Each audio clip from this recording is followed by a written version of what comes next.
Hello all and welcome to the 3-for-1 Sky Fantasy Deadline stream by Fantasy Football Hub with just around 19 hours left to the Overhaul deadline. What a week it has been for injuries and fixture planning. Absolute chaos. Just when we thought last week that things had calmed down, we'd have a week off the chaos.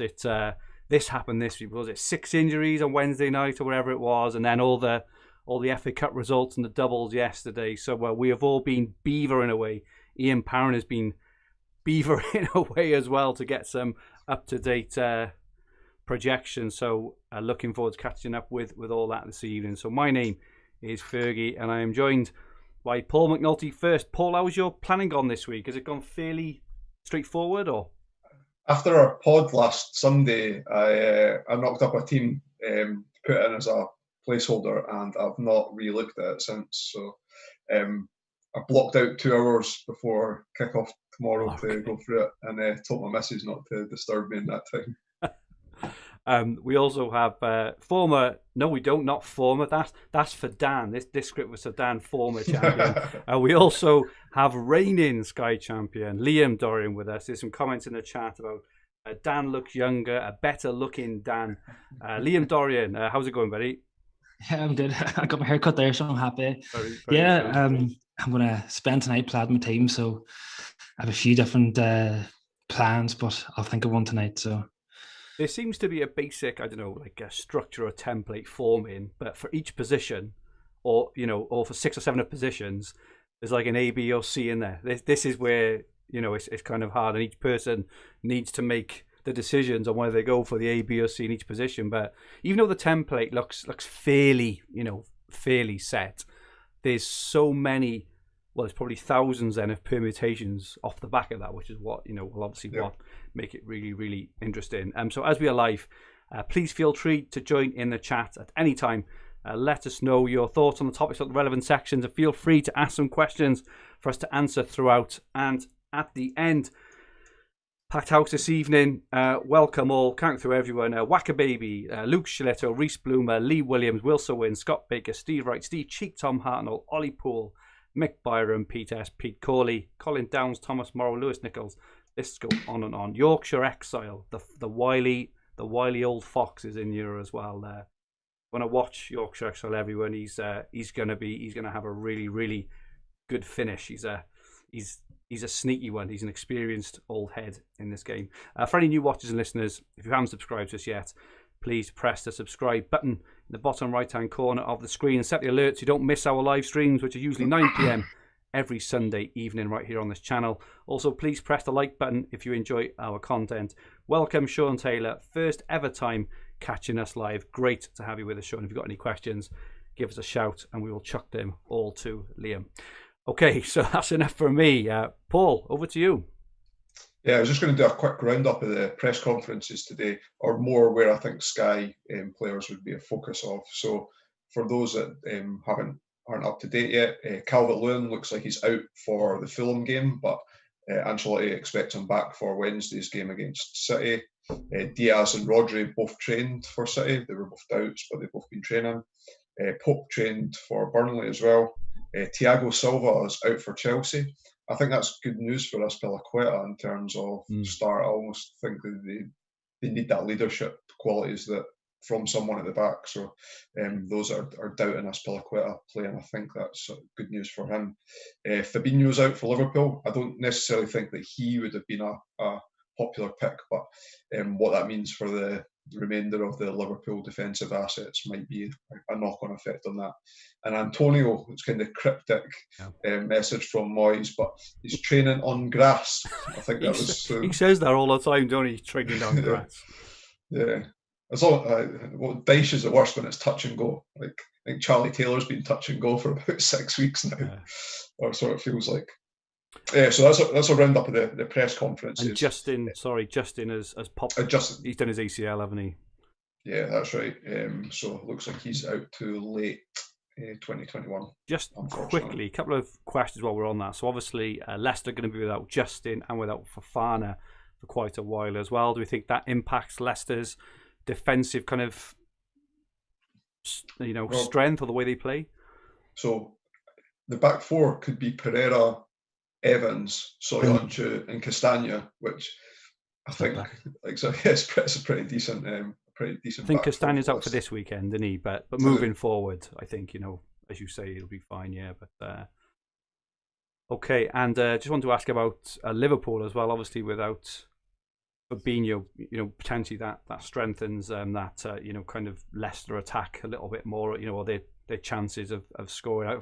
I fancy that game tomorrow to be quite a high scoring one. I don't know why. I just think both are light at the back. Both are desperate for a win, especially Liverpool. They can have to go for it and leave space for Vardy and stuff. So anyway, yes, carry on, mate. Sorry.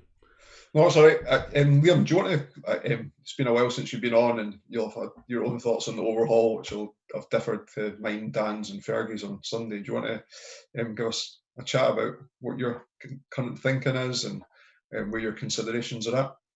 Yeah, I think the hardest issue is my keeper. I'm kind of in two minds between do I want Ederson or Sanchez. That's kind of really going to decide my team, because if I go Ederson, I'm going to go different route. If I go Sanchez, it's one route. I was doing a few stats, looking at FF stuff. I seen Sanchez, since he's started for Brighton, he's only got 10 points for save bonus. And I find that very low, isn't it? You think he'd be making a lot more saves, but they don't seem to be hitting many save bonus, which is a slight worry. So yeah, that's the main thing. And we know with Ederson, he doesn't make many saves, but Man City are so good defensively. So that's kind of two things. I have a few. If I don't get that, Dunk's another option. But as we seen earlier on, I had Ben White, me and you, and it was terrible. The problem with Dunk is I don't want to have like an 8 million Brighton defender. And also Brighton, I think Dunk's passing. They played Burnley last week, and you think Burnley don't have much of the ball. Dunk only got 30 passes that game, which I was very, very shocked at. So I think recently Brighton have changed their style of play. They don't seem to be passing as much, which also is a slight worry. Also, I'm not starting Kane. I plan to start Sterling. So Sterling's got a 4 for 2, something like that. But the other option too, I could do Dunk. So if you don't want to hold Dunk for long term, you could start Dunk. He's got a 3 for 2, but then as a captain, it'll be 4 for 2, which would be a good way to get on Dunk, get that game, and hop back off for Kane. I think too for Kane, they play Man City this week. I don't see them scoring much this week. The week after, they play Wolfsburg next week too in the Europa League, and then on Sunday they play West Ham away at 12 o'clock. But on that day, on Sunday, Man U play Newcastle home. Man U, so obviously you're going to captain Bruno, so you're not going to captain Kane for them 2 games. So I think it's a good chance to either get Sterling in or even get Duncan. So I haven't decided yet. I'm bringing in Gundogan too, because I didn't have Gundogan before the overhaul, and he absolutely killed me. I was happy last week when he missed that penalty. I was jumping for joy, and then he got 2 goals, and I was like, oh my god. But at the moment too, I've got 4 Man City players. But yeah, I'm kind of getting a word when I see a few people saying they're going all of them City, so I need to decide. We're going to say now, the games were very good before the overhaul. They had Brighton, they had very easy run, but now they got Spurs, they got Everton, they got Arsenal. Then you factor in the Champions League 2's coming in, so I think there'll be a lot more rotation. So we've got to kind of factor in that too. But hopefully tonight I'll get a team planned out there, and hopefully. Fergie, are you okay to put the ownership stats up on the the screen? So this is the latest ownership stats we've got for the top 1K. So you see Bruno is in all teams bar 12 in the top 1,000. Diaz is at 86.5%. I expect that to absolutely rise tonight now that he's back training as well. I think we were talking last week. I'm actually very surprised. I've seen too, Bamford has scored more points than Diaz. I was very surprised at that. I'd never think it. Yeah, that was pretty shocking. I think, considering Diaz has played he's only missed a couple of games there, if that. Yeah, that's crazy. Cancelo, Salah, Gundogan, Stones, Grealish, Harry Kane, Bamford, Ederson, Stuart Dallas, Martinez. Is there any shock picks that you think in there that were surprising, or any surprising omissions? I think that Kane is quite low at 55%. I thought he'd be higher than that. Personally, just over half the teams, and where's Sterling here? 23%. So yeah, that that kind of third, second and third striker spot. There's no real template there for the strikers, is there? Which is good. We don't want a template really, right? But yeah, I think that's interesting. How about you, Liam? The only person I think that we've mentioned that's not really on there is probably Dunk, right? And what's that? 13.1% is the lowest on there at the top 20. Yeah, and Sanchez is the only one there from Brighton at 13% as well. So either because James on Planet FPL made a really good point around potentially starting with a Chelsea player to get, I think it's a 3-for-1 including captaincy over Brighton, and then moving on to Brighton to cover off their potential captaincies, moving on again, or people just aren't aware that Brighton are going to potentially have 3 single captaincy days maybe, but it does seem low, I think, because we talked about it a lot obviously on Sunday. I know the other pods have talked about it as well. Any notable omissions or surprises in there, Liam? No, I think that's pretty much everyone's talked about Twitter and WhatsApp group. I think it's pretty much everyone. I thought Mane kind of be up there. People kind of go for alternative to Salah, but I think mostly on Salah now. What about Watkins? Watkins isn't there, and Grealish is at 58.2%. Maybe that's based on formation and the volume of decent like the plans to get your Salah, your Kane, your Bamford. I guess your Calvert-Lewin for those that are starting with him. I was surprised Calvert-Lewin, like maybe it was to do with injury, but I was surprised Calvert-Lewin wasn't higher on there as well. Yeah, no, that's a good show. Dallas still at 40% is interesting as well, because every time I take him out, and I saw this earlier in some of the WhatsApp chat in the Hub group, it was like you feel like you're cheating on him because he's been so fantastic for you, but with him and Bamford, because I had Dallas in my draft and not Bamford. But then, the way that Leeds are at the back, it's kind of feast or famine, because Dallas isn't getting passing bonus as much as he was. I know he did in the last game, but he scraped it. He scraped it at the end. But obviously, playing in midfield, he's got the chance of more attacking returns, but not as many as Bamford. This is the thing, and as Liam said, Bamford to score more points than Diaz. Bamford is probably a go-to option there, which obviously pushes that third striker spot for Watkins, as you say, maybe onto Grealish. I'm not a big fan of Grealish in Sky. You kind of like your players to regularly get 4, 5, 7, 8 points. He seems to get a lot of 2s kind of intertwined with a bit more. They have very good fixtures, though. They're very good fixtures.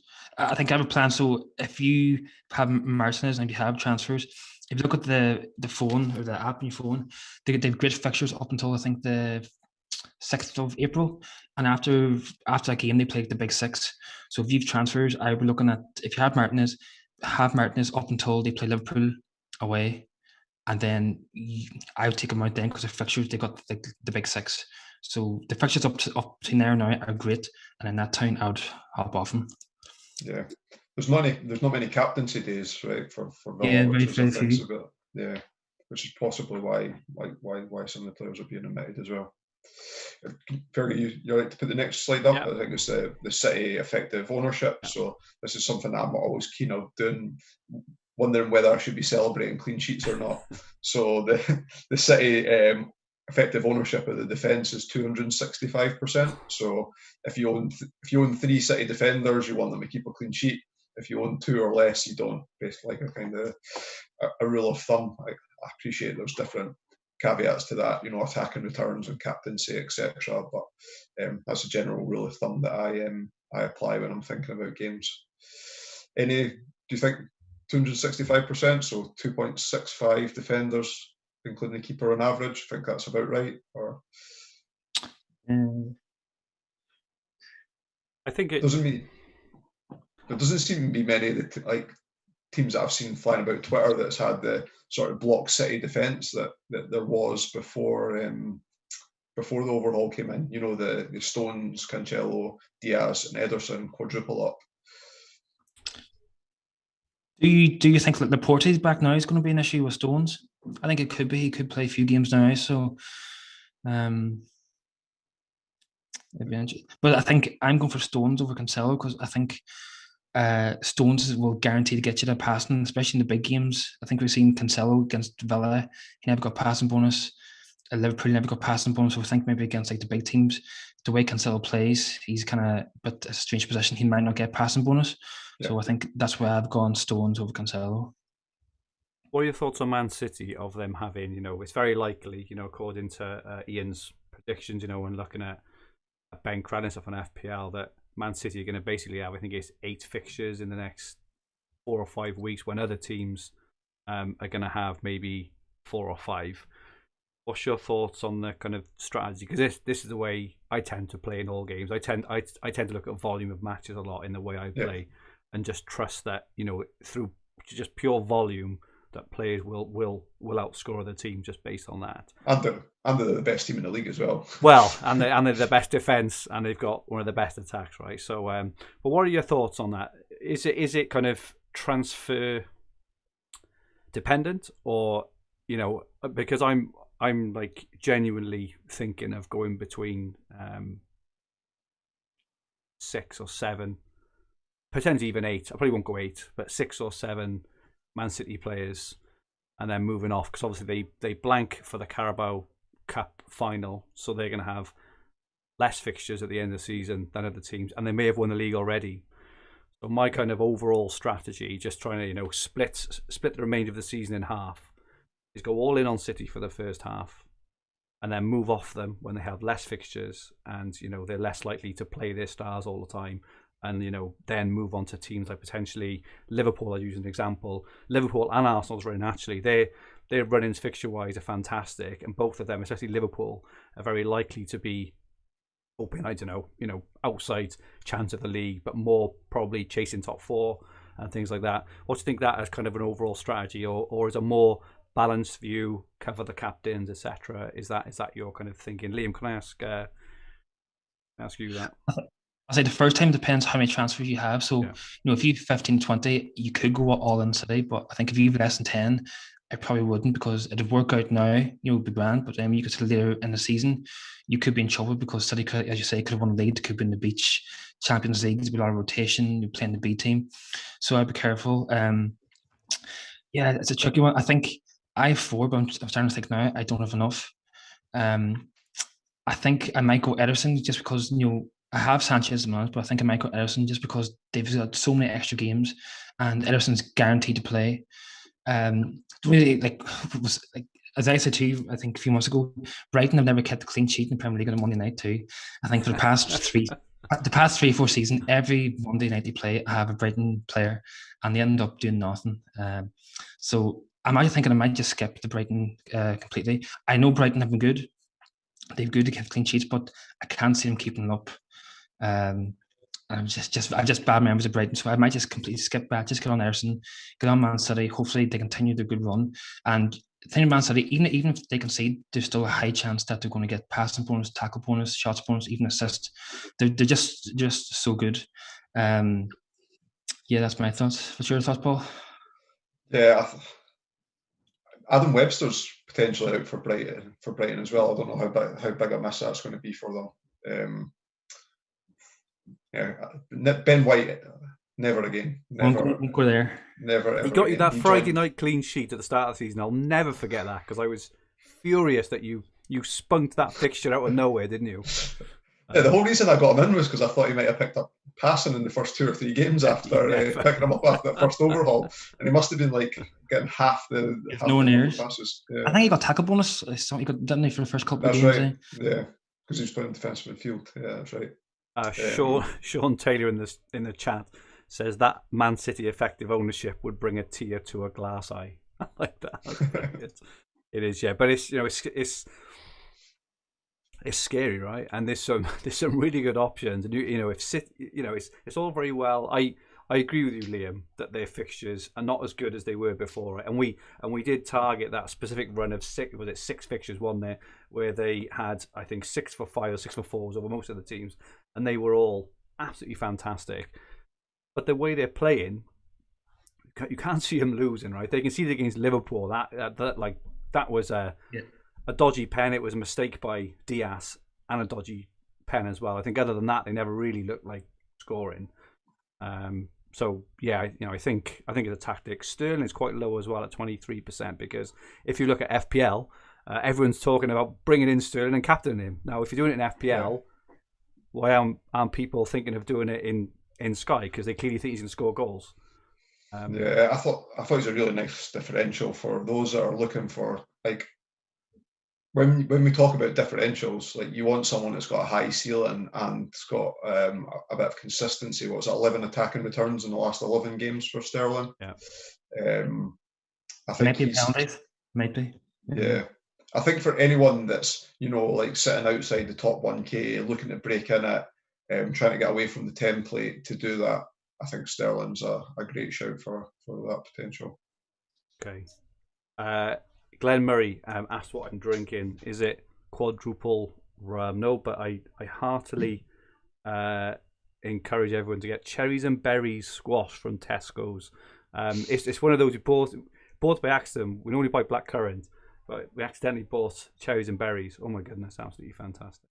I thought it was that, what was it, cherry flavoured Leffy? You ever tried that before? No. Is that is it Belgian or something like that? Yeah. No, I do know it. Yeah. Okay, should we move on to Ian's updated fixture projections? Yeah, so I don't want to spend too long covering stuff that would I couldn't do Ian justice anyway, and he'll have covered a lot of this off on Sunday night. So like on the first slide here, you'll see the Wednesday, Thursday games marked in red. So that's just to highlight that there's potential. There's roughly 50-50 chance of those games getting rearranged. If the Spurs-Southampton game or the Villa-Everton game were to be arranged, those would likely go in on the Thursday, based on Everton playing Southampton on the Monday night. And then Spurs-Fulham and Villa-Sheffield United, if those games were to go in, they would likely go on the Wednesday. So it's again covering off that captaincy on Thursday, the 4th of March, if the games were to go in there. And then looking at the 5th of March, which is on that slide as well, the West Brom Newcastle games being added into there as a potential Friday or potentially Monday game. So the 5th or the 8th, that could go in either of those. But Gallagher, back to Callum Wilson. Callum Wilson. I know he's out. Yeah, no, I can't get excited. I think if there is a miss for the season, I was the only one on something like that. I think if you're playing steadily, great, right? But you could chuck just some random. Remember when was it Saint Maximin towards the end of last season was it 3 or 4 assists in one game or something like that? I think if you are really looking to get away from the tent or really just have a real one game punt, you probably you couldn't get much better than playing West Brom and just going for some random like Maximin. I wouldn't go Almiron, Joe Linton or wherever else, but it depends if you're chasing or not. You could get 4 points, you could get 40 points, but I suppose it depends where you are at the time. I almost hope that the West Brom Newcastle game does get moved to a single game day, and that some people choose to use transfers on it, because I definitely won't be, and I think we'll definitely reap the benefits of not making a move over the longer term. I'll make it 40 points that day on you with my Saint Maximin captaincy. Mark my words. I'll make up 80 points on you at the end of the season when you're a transfer down. When I'm transferred out, yeah. And Antonio, it's not owned by anyone. It's got West Brom at home on a Friday night. Yeah. Cool. That's the only changes there, or the main changes there. Yeah. And then on the following slide, we've got the 12th of March, where Everton Burnley's an option. That could slide into the Friday night there to go along with, or instead of, Newcastle Villa. And then on the 15th, in addition to the Southampton Brighton game, it could be Wolves Liverpool as well. So you might not need that Brighton or Southampton captaincy, and that's assuming that a game goes in on the Monday there as well. Now, there is 2 games that could go in on Tuesday the 16th and Wednesday the 17th. So you've got Everton West Brom, potential single game day there. and then Sheffield United versus Aston Villa for Wednesday the 17th. And as we've been saying, Villa's going to have a nice run of games in terms of volume and fixtures coming up. So there might be opportunities to hop on prior to that for Villa assets. And then the last slide there is updated games based on the blanks, which on the results of the FA Cup. So you've got Fulham versus Leeds, which would potentially go on Friday the 19th. You've got Brighton Newcastle potentially on Saturday the 20th. And then you've got 2 games that would potentially go on Sunday the 21st. That's West Ham against Arsenal and Villa against Tottenham. Ian Parham's going to tweet all these fixtures out. There's like a link to a Google document on Twitter tonight. So all watchers or listeners will be able to pick up a copy of this there. Many thanks as usual, Ian. You know, Ian's in the chat. Thank you so much, Ian, for all your help with all this stuff. Absolutely invaluable. Like that one move, I was thinking of taking out Dallas, and if you remember, Ian warned that there may be the Leeds Monday night captaincy, and off the back of that, I didn't. 28 and you ended up with a 28-point captaincy. That is absolute magical. Thank you so much, Ian, for all your insights and your planning. And we've had a couple of really good questions in the chat. Liam, can I ask you? We had one off L England. I want to know the answer as well. Who are you guys gonna skipper from the City boys? This is a really good question because you could make a case for any one of them, really. Yeah. I think for me, I'm going to go Stones as captain on the weekend. Okay. If I had Cancelo, I would probably go this week because Spurs kind of seem to sit back. So I think Cancelo could get luck against him. But I think I'm just going to go Stones to get the passing bonus. I think there's a good chance of getting a clean sheet. I think as much to get a clean sheet, Sterling has to get a goal and shot bonus just to even match that. So I have Salah too. I'm thinking of Salah, but it's the early kickoff. It's just worry. But for now, I'm on Stones. Okay, how about you, Paul? Whoever comes top of Dan's poll. So you're still playing the majority. I won't necessarily always play this all the way through, but I'm still got a couple of weeks left until things start changing and people start using transfers. I think I can't remember what I looked at recently, and I can't remember if there was much split between a City defender and Salah when I last looked at it. So I'll have a rethink of that. I probably won't be starting with Stones, so it would be Diaz captain for me if I was picking from City, I think. Okay. And we had a chat. We had a question in the chat as well. We had a good question. If I can find it. Sorry, see if I can find it now.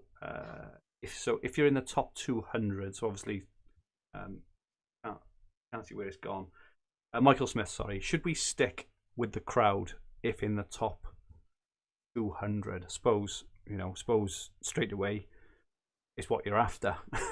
Do you want to win it or do you want to win your mini league? If you want to win your mini league and you're 100 points clear, stick with the crowd. You can't go wrong. But anything after that, Liam, obviously, after winning it last year, what would your advice be on kind of strategy for the second half of the second overhaul? Did they say how many transfers left? It depends on your transfers too, but as you said, it depends what you want to do. If you want to win, if you're 200, you're probably 150 points behind. So if you're in 200s and you want to win, you have to make a few different alternatives. You need a bit of luck too to get up there. But then, if you just want to finish on top 100, you're not too far from top 100, so you just got to make one or two different moves and get there. To win it, probably it will be difficult because you're probably 150 points behind and think you have to beat every single person in front of you, so it'll be a bit difficult. But as last year, you never know what can happen. So anything can happen. So just good luck. What are your plans, Liam? Yeah. Kind of. Oh, sorry, Paul. You go. Yeah, I've got a second team that's 260th, and I've got over 20 transfers in it. So I'm going to start with Sterling, like 23% owned in the top 1,000, possibly even captain him tomorrow. I would say it depends on your transfer count as well. I think he said he's got 16 left. Right, cool. So a nice amount. You and I both play the game differently, though, Liam. Right? I'd play safe. I think you're more. I'm kind of a hybrid. I kind of play safe, but I take a few risks here and there. Like for instance, like for me, I never had Kane, never came from the whole December, January. I brought him in and he got injured at half time. So, and this is why, Paul, you've only finished fourth, seeing why Liam's won. I think there's enough good options that aren't highly owned that you can make a team in and around the top players. Like you probably could go without Diaz, I think, potentially. Save a bit of money on Stones, Cancelo double up to get your City coverage in.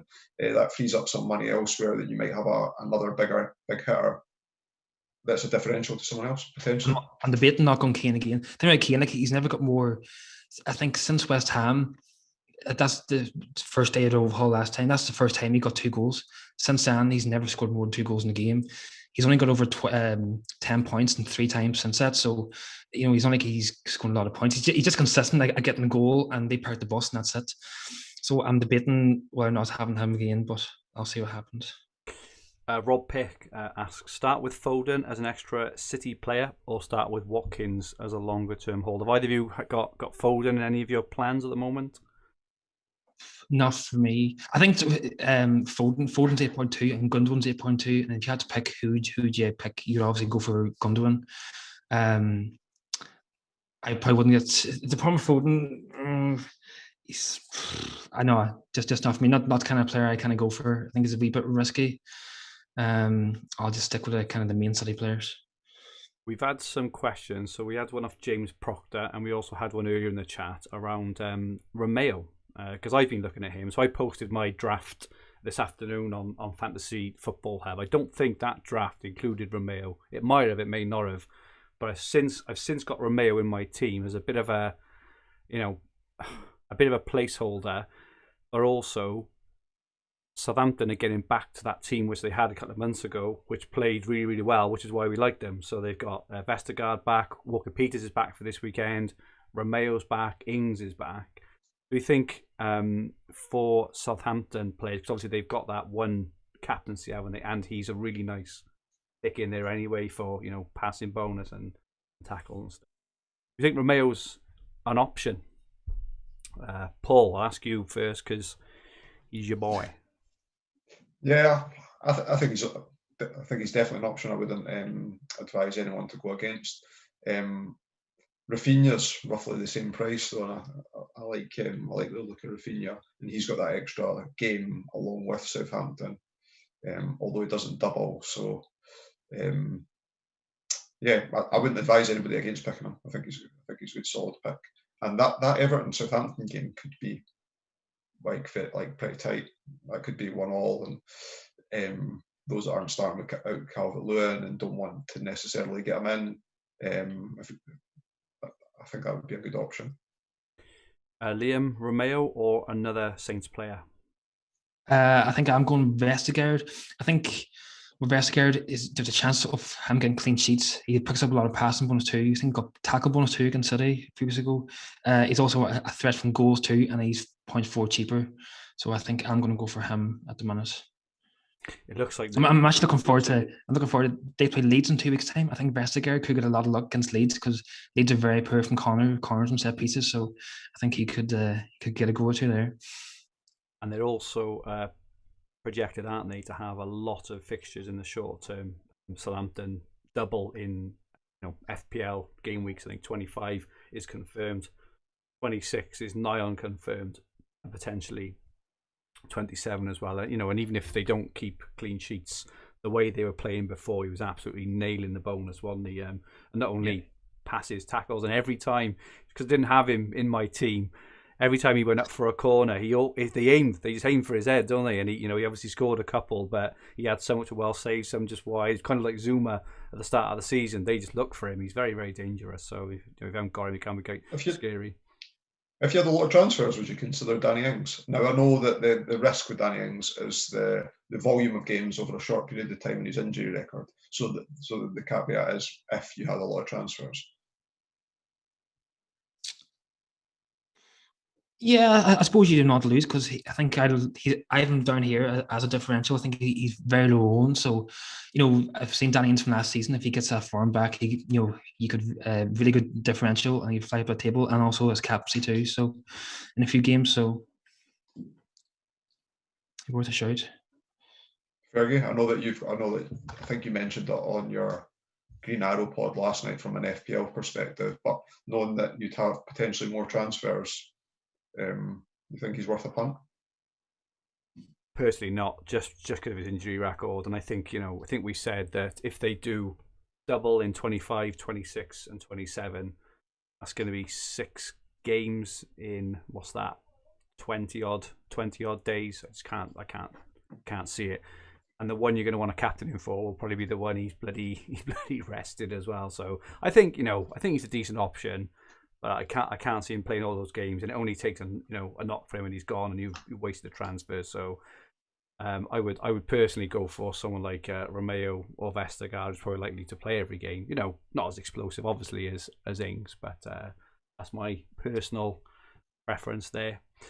Any more questions there, Paul? You had a list of questions. If you were really low on transfers and part of your strategy was getting in Calvert-Lewin for that Southampton game and fixtures thereafter, would you advise against starting with Calvert-Lewin, or is that an option? I mean, if you're in single figures with transfers,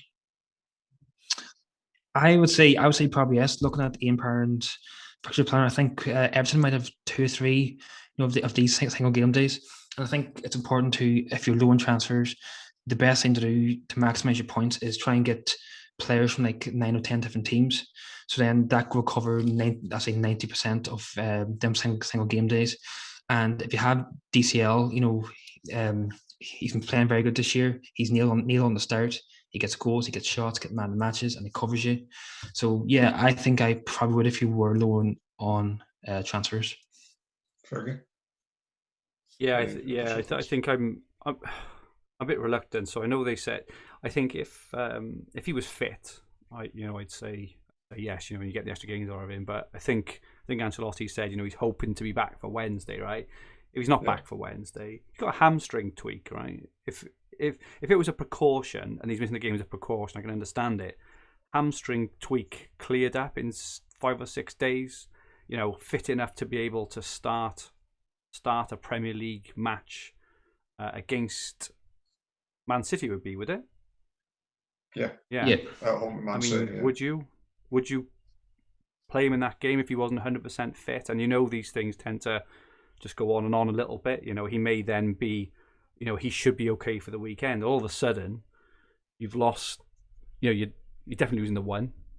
I think you're likely to lose the 2. You could end up losing even more, and then all of a sudden you're like, you could just have gone for John Stones or Romeo and bagged 5, 10, 15, 20 points. So cool. I've got two quick fire questions. So Fergie, I'll ask you first. You can only pick one, and the formation doesn't matter. So like Rafinha or Dallas. Dallas. And Liam. Dallas for me too. Azpilicueta, Rudiger or Juninho? Azpilicueta. Fergie? I think Azpilicueta, but I think formation-wise is why I'm tempted to go for Jorginho. Cool. And I've got one last question that was put out on Twitter. Are you both entering a third team? Yes, I plan to. How's the strategy for your third team going to differ to your strategy for your main team? I think it's the main team. My main team, I kind of think long term, whereas this team, it's more short term because you think half a season's gone and you've 40 transfers, so we can use them transfers up very, very quickly. So like I probably can have a settled defence, and I'll probably use my transfers as I always do, kind of try and keep it for the strikers, midfielders, chop and change at, and that's where you make most of the points. Fergie, you putting a team in? And if you do, are you having 10 City in it?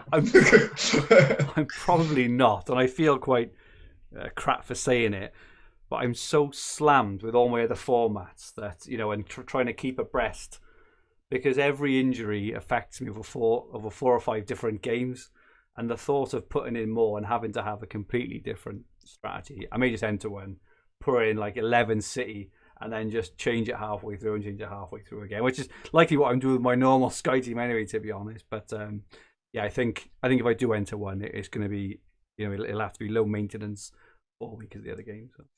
For Actually, anyone that's I have a good stat. I was looking up stuff. Since Aspilicueta got on the team against, I think, his first game back, the past 6 weeks, he's got the most bonus points out of any defender in the league. So he's got 14 for passing and 6 for tackle. Nice. Nice stat that.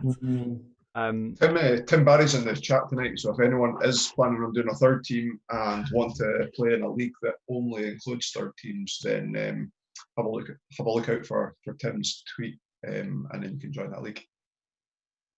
We had a question off Reese Bloomer, who we captain Monday, so we're sort of thinking about Chelsea, Newcastle. Paul, are you kind of set on who you're going with in that game? A Chelsea player. It'll be probably Aspilicueta for me. I think. I can see value in Rudiger and Jorginho as well. Yep. And even Werner, if you were going for a punt, Werner looks to be. I know he missed their first game, Tuchel's first game, but he's played the last 2 or the last 3 under him now, and he could be a nice differential there. It could be indeed. If we have any final questions, please get them in now. Try and search for a couple more. We had a comment off Nachatet Waka. I asked Liam an FPL question on a Sky podcast in Game Week 11, and he suggested we to bring in Diaz. And since then, we all know how awesome that has been. So thank you, Liam. Liam, the FPL guru. Well done, Liam. Good stuff. You're going to have to get me on the podcast now. Yeah, that's right. Yeah, so I'm Paul and Dan. It's going to be a Sky takeover. Andrew Fenner asks thoughts on Pope as a captain for their first 3 games. Have either of you got any eyes on Pope? I've looked at them. Yeah, they have good games. But yeah, I don't think I will. I'm trying to limit my kind of transfers and keepers at the minute. Which another alternative maybe getting like Luton or something like that, but I don't want to make too many keeper transfers, to be honest. Yeah. Paul Pope. Yeah. I really like Pope, and he always seems to do well in these games where there's only 1 or 2 games on, and smashes the bonus. I probably, just due to the either Brighton captaincy requirement from Sanchez or volume of games from Man City with Ederson, I'm still likely to go one of those 2 routes instead of going Pope. What's your plan transfers? Do you plan to see your team? Are you planning making your team kind of for 3-4 weeks without making any transfers? Or are you planning to make a few transfers earlier on, trying to get on players early? Or I'm trying to set my team out for at least 3 weeks. I think I'm not sure yet if I'm going to start with Vestergaard for Southampton coverage for that Monday night on the 3rd weekend, or just sort of plan up until that game where I might make a move then. I always think 2.5 weeks time you'll have extra information and you'll be able to see the starting lineups for that game anyway. I might want to restructure my team slightly at that point, maybe 1 or 2 transfers. So I'm going to try and plan to then with using no transfers. I think for me, so I've got 15 left, and I think this season, the way it's going to play, or the way it's playing out fixture-wise, I think is different from anything we've seen before. And like I say, I think that with Man City's eight fixtures in that short period of time, I think you don't know how each game is going to play out exactly, right? It's very easy to say, I think this will happen in game. I like to look at games and fixtures as a period of time rather than individual games. Anything can happen, but you do get trends.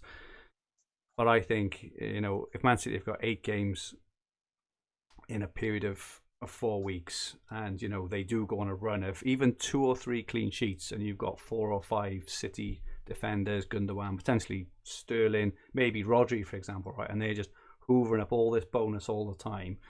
I think you can then afford to actually skip 1 or 2 of these crappy games and actually save yourself a transfer. And that may be the way I go down. It's all very well to say that till it gets to the actual evening of the night and we see the lineups and everyone's like, "Oh, I'm so excited! I've got whoever it is, Lewis Dunk or Sat Maximam or whoever it was." But I think that may be my strategy. Like I say, I tend to play more volume of games than anything else. When I picked my team, I had the exact money for the team that I wanted. on Sunday night, Monday morning. So on that basis, I think I feel it's a call-in that I shouldn't make any changes to it, knowing that I've got that plan in place. But I can certainly see the merit in playing both those strategies. Who you plan to put the nets, Paul? What's your thoughts on keeper? Because I'm kind of stuck on two minds about the keeper. Which one to go for? Ederson or Sanchez? Yeah. Yes, I think I'm going to go on Ederson just based on the nailedness that if they start rotating the defenders at City, like you said, Laporte might come in. Yeah. I'm swaying towards going Ederson, I think. That's my opinion, and I think with Brighton, Brighton could easily go next 4 games because concede 1 goal, and like Sanchez might not get past saves bonus, and you just stuck your 8 points. So there's an alternative option that I start with a Chelsea player and then move the Chelsea player onto the Brighton player, cover a couple of games off, maybe get a better lay of the land in terms of if Brighton will have a single captaincy day requirement in the future at that point as well. So we could hold it a little bit longer perhaps in the Brighton option, but then I'm only taking up 1 slot that I didn't really want to fill with either a Chelsea or a Brighton player then. What's your thoughts on Grealish? Are you having Grealish in your team? I'm debating Grealish too. I know they have good fixtures, but as Fergie said, like, you know, he's kind of getting 5-2, 5-2, 14, 2, 5, 5, and it's kind of, you put 8.6 million for defenders or midfielders, so you like to see him kind of getting maybe a wee bit more. The fact too, he's not in penalties, not in free kicks. It's kind of another thing that's kind of a bit annoying there. What's your thoughts? That's a lot of that's a lot of that's the only things there. You named about 6. That's the only things there. But go on, Paul. Sorry. No, I was going to let you answer, Fergie. No. Yes, you, Paul. Go on. So I actually I've never been a big fan of putting Grealish in my team anyway, in any format of fantasy. And then I was speaking to Flowerpot Man when we were pissed. Like, he's kind of like, look, there's like maybe like 3 or 4 things that have stuck with me that he's told me that night. And he was talking about Grealish, and he's like, he just doesn't rate him as a fantasy option. Listed all the things that you had listed off there, Liam, and probably had more to go alongside that as well. If I was going to Villa player, I would really I like the look of Watkins, and I know it's you can't play a 3-3-4 or 4-2-4 or whatever formation to fit in all these strikers that we're looking at, and because I want to play the percentages, which not having Grealish in is almost against that because his ownership's so high. But I've got no plans for Grealish, probably more so because of the captaincy thing that I don't need to captain him. If I start with maybe 4 or 5 City players, I might hop on to Villa, maybe like 3 or 4 weeks' time. So we've had a sea of questions in at the last time. So John Maloney, who's on the dunk train, almost 8 PPG over the last 11 games, including 4 tough games. I think Liam did make a good point earlier that Patton seems to have dropped off.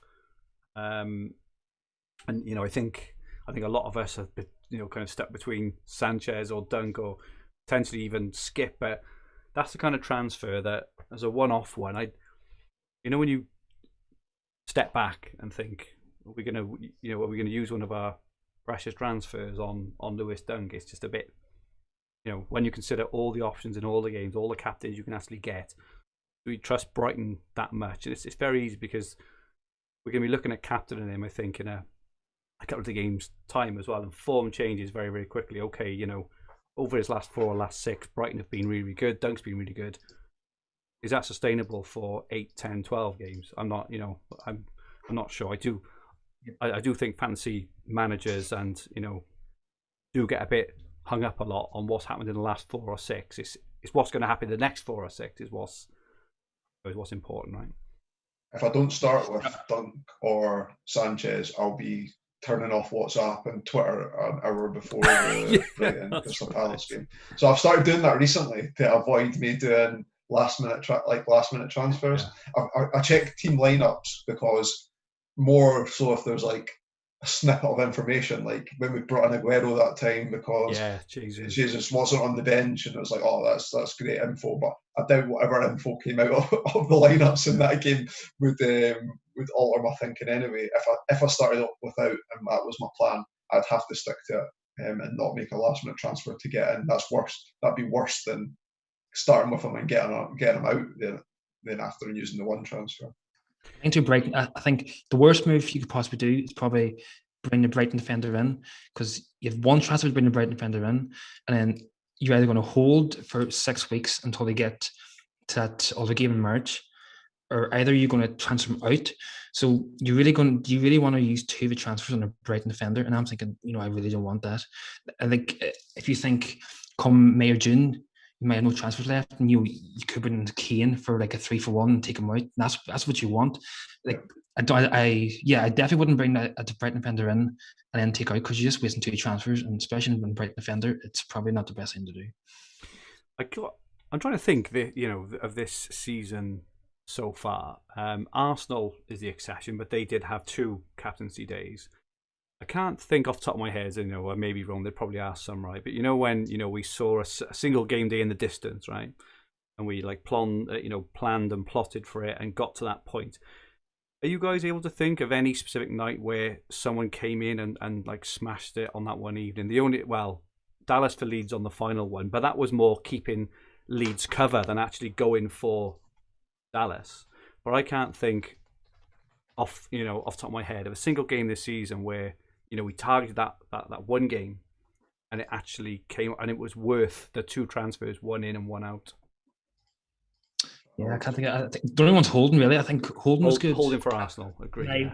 If you brought him in, I think Gabriel. PVA worked, did it not?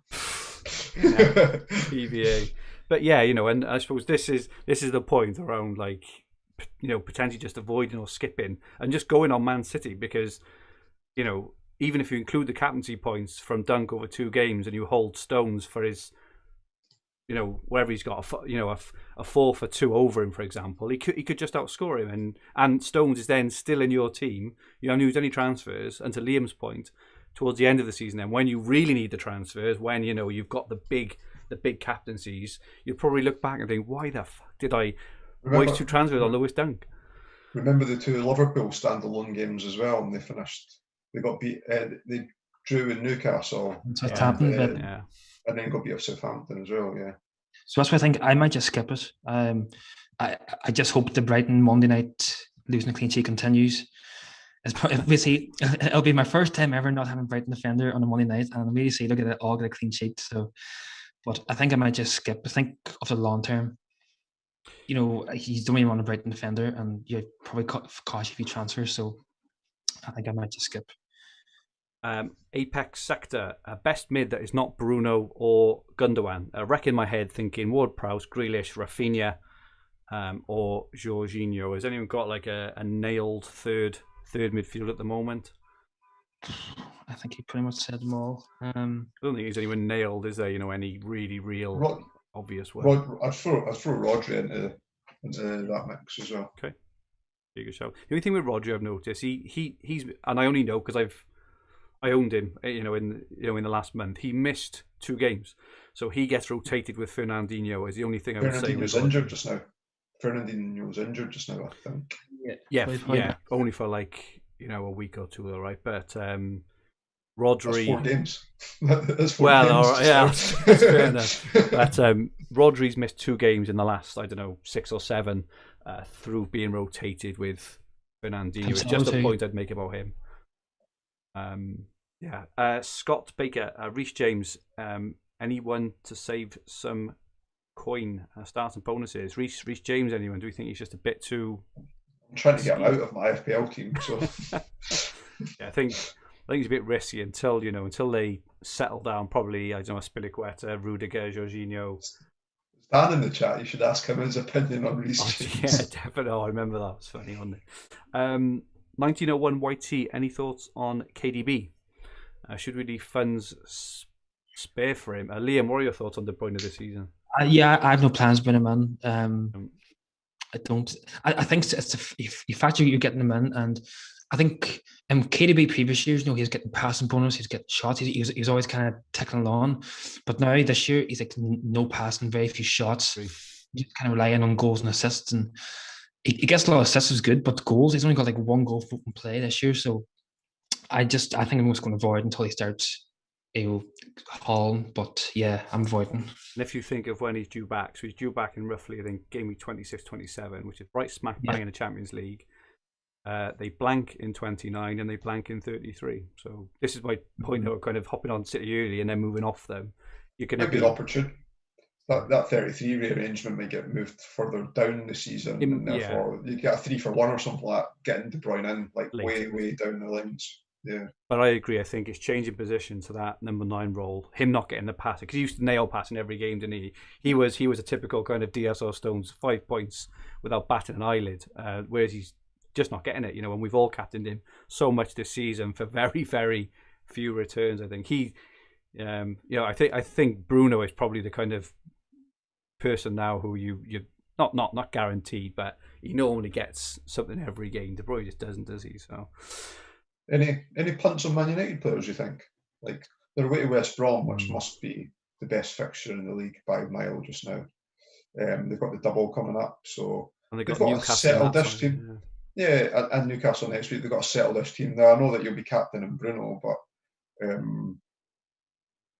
any love for any other Man United assets? Defenders, Maguire, Wan-Bissaka, or Rashford? I think you could have a punt on Cavani. So I think it would be a punt, but they've got West Brom and Newcastle left, which are probably, two of the best attacking fixtures you could get. The problem is you're probably not going to captain him unless you were chasing because you captain Bruno. I think this is always the thing with Man United is this default Bruno, right? And Wan-Bissaka, Maguire, maybe Shaw, even though, he rotates a bit with Telles. But I think that's the only option with having a United player is this default captain on Bruno. So even if you really fancy Cavani, even if he scores a goal or two and he gets 9, 12, 14, 16 points, you're not getting the double off him, which is... Yeah. Liam, any more on that? Yeah. I probably won't go to Man U yet. I'd look at Wan-Bissaka. I think past seven or 8 games, he's got a lot of kind of bonus between pass and tackle. He's kind of very low rated under the radar. But I probably wouldn't. Cavani, I probably wouldn't go Cavani because he's going to take up a striker spot. So got Bamford, Kane, Salah. So do I want to give a limit for Cavani? I'm not too sure. Maybe later on in the year, if I'm looking for a punt, but at the minute, I'm just going to kind of play it safe at the minute. Just go for Bruno. Just don't do nothing fancy. I'm kind of hoping that a few people will make a few punts because we know 9 times out of 10, them punts or gambles on players don't work. So I'm just going to kind of play it simple. And then my plan then is kind of hopefully March, April, we're going to know kind of what teams are fighting for something, what teams are on the beach. And like I did last year, I piled in on the teams that had something to play for. And that's what you want at the end of the season. You want your kind of players, you want to be on teams who are fighting to get in top 4, top 6. You don't want teams kind of middle table and on the fight for. So that's my plan. And final question of the evening of Michael Smith. Do we think we'll be seeing lots of single game days at the back end of the season? So it's something you kind of touched on earlier, Liam, around having those games in the season. I'm personally not sure. Liam, what do you think? Yeah, I'm not too sure. I think it's probably gone to Ian. Ian probably be the man to ask about the fixtures. But yeah, I think there could be. It depends probably how teams get on kind of in the FA Cup, Champions League. There could be. I remember last year there's a lot of games kind of at the back. I kind of hope there is because I think if there is a lot of single game days, it's going to help us people who've kind of transfers left, which is good for us. But people who don't transfers, they're probably going to miss a few games. So I kind of hope there is a lot of games at the back in the season. Paul, do you think there will be? Yeah, I think when it settles down and all you've got the rearranged games, plus when you go back into the normal game weeks where there's no midweek Premier League fixtures, you might go back to the Friday, Monday setup as well. So you'll get the game days there. I think you'll get like the Friday and the Mondays, but not, you're not going to get much more than that. So the whole reason, like last season, it was all compressed was because they put 12 games into 6 weeks, whatever it was. They just literally just played it all the way through. It doesn't look like touch wood that's going to happen again. It seems like a lot of the rearrangements for the blanks that are already happening are going to happen earlier this year in double game week. I'm not sure if it's Sky 25 maybe, FPL game week 26. So I'm not convinced. I still think there'll be Fridays and Mondays, for the TV stuff, but I don't think we'll be seeing Tuesday, Wednesdays, Thursdays, kind of 7 days a week because I don't see the need. So I suppose that's another reason why I'm not too averse with attacking the first half of this remainder of the season by jumping on Man City, taking the obvious captains and stuff, because I'm not sure at the end you'll need as many as last season. Obviously, Liam, it worked a treat for you, right? Because you saved them back. They had 1 million single game days, and it was absolutely perfect. I'm not sure we're going to need them this time round. Personally, do you think do you think that's how it'll play out, or do you think we'll see midweek fixtures? Paul's shaking his head. It's not. He's not having it's not the midweek. It's not the midweek. No, it's not the midweek fixtures. I could be wrong, and you could prove me wrong at the end of the season. But I think that come 3 or 4 game weeks left of the season, that we'll have less transfers than what we want, or we'd be happy if we've got, if we're still sitting with 3 or 4 for the last 3 or 4 games. I think that we'd be really happy knowing that we're going to need. I think that's who the Carabao Cup's the Carabao Cup is going to be interesting. It's on the 25th of April. I actually looked today, very late in April, so that's like 3 weeks out from the end of the season. So that there's almost like a perfect time to kind of jump off City or jump off Spurs. That'll be an interesting time to see what the fixtures around like that too. It could be a good chance to get a few 3-1s and 2-1s too. Yeah. Okay, I think we're done. Oh, sorry, you go, Paul. No, I was just going to say, just like regardless of the season and what happens, I just feel that this is the same conversation that I have with people on Sky Fantasy every single season. So there's always the thing of wanting more transfers, right? There's I don't think any Sky player ever who's done well anyway, who's had a really good finish, has ever said, they had spare transfers, or they wish they'd used them earlier. I don't think anyone who's had a top, 10 or 50 finish would ever say that, that. So I think that, that kind of goes without saying. But last game of the season, the last game day of the season is the best game day to take a punt on as well. Like there's always like a random hat trick gets thrown in there. Kevin Nolan scored one. Choi scored one from West Brom, or was that last day of the season? I can't remember. Walcott always used to do. I'm different. I think the best is probably, there's always a game that Tuesday, Wednesday before the final day. I think it's the best because you get a 2-for-1. It was Man United last season, wasn't it? Yeah, like the problem with last day's season, the person could easily get 2 points, but but the best, I think for me, you should never leave transfer to the very last day of the season. Always use it that Tuesday or Wednesday to get a 2-for-1. That makes sense. So hopefully we've given everyone a bit of food for thought, and definitely not sorted on my team. I think I'll be up in the morning up until the deadline, still like sorting my team out. There's so many options, but this is what makes it brilliant, right? Is every team will be different and massively different. I think there's probably only 3 or 4 real staple players. Probably players like Diaz, Bruno. Anyone else who is guaranteed in anyone's team? Gundogan potentially, but other than that, I think it's quite wide open. I think if DCL was fit, there would be more variation in the front line. But I think Bamford's probably going to be more nailed now that DCL's not fit for the first game. Okay, so we will be back on Sunday evening. Thank you so much, everyone who's joined us on the stream. Thank you for support, interacting. We're obviously not as prepared as normal because we're having to think on our feet a bit.